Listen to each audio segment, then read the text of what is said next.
एक गांव में एक लड़का रहता था जो हर किसी की मदद करता था, मगर सब उसे कमजोर समझते थे।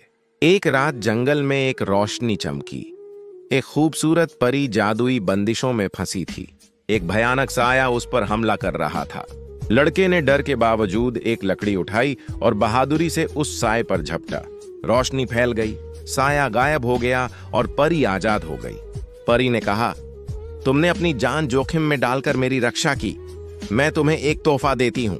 परी ने अपनी जादुई छड़ी घुमाई, लड़के को सुनहरी पंखों वाला बहादुर रक्षक बना दिया। परी बोली, अब तुम केवल इंसान नहीं, मेरी दुनिया के हीरो हो। लड़का मुस्कुराया, मैं बस भलाई पर विश्वास करता हूँ, जादू तो दिल में होता है। उम्मीद है आपको आज की कहानी पसंद आई होगी। आपका एक लाइक हमें और कहानियां बनाने का हौसला देता है।